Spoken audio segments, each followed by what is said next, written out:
Next up we have Brian.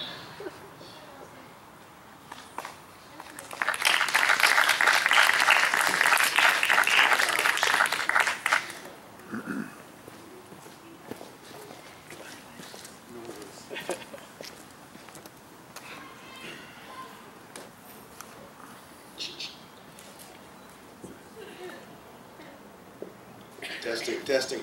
Okay, thanks. Hi, everybody. I came out tonight just to say thanks and for honoring all the poets, and I thought I'd have a little bit of fun and try and, well, unfortunately, see, I had this poem, and I had to abridge it because we're going to have much time. And as it turns out, I have even less time, so now I've got to truncate it. So I've shrunk it down to hopefully what is the fruit of the poem, just a few lines. So in that case, that gives me time to set up a context, which I wasn't going to do, but I'm going to do it now instead, because I've got time now for the context, because I've reduced the poem to a few lines. Now, in the myth of Perseus he borrows the wings and the sandals of Hermes, and he flies off to slay Medusa. And on his way back, across the ocean, there's Andromeda, a princess, tied to a stone in the ocean as a sacrifice to the sea serpent. And her father, a king, went to the oracle and said, you know, our village is being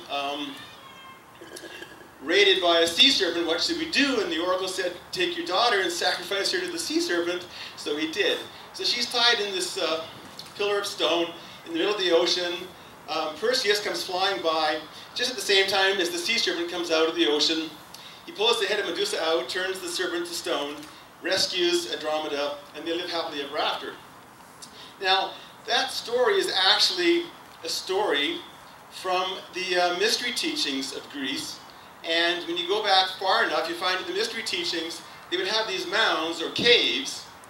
And in the cave, there would be a female tied to a post or a stone pillar with all these serpents dancing around.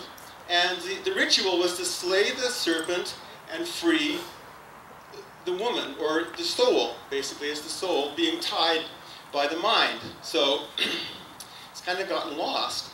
And instead, what we ended up with from the unenlightened mind is serpent worship, and it's gone downhill almost ever since. So here's just a small piece that puts it all together, I hope.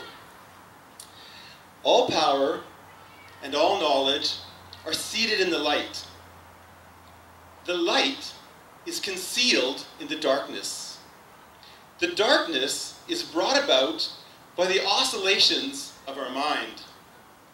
Slay the mind, still the mind, the darkness will fade, the light will shine, and power and knowledge will seep into your soul, and you will rise a fruitful child in the garden of eternity.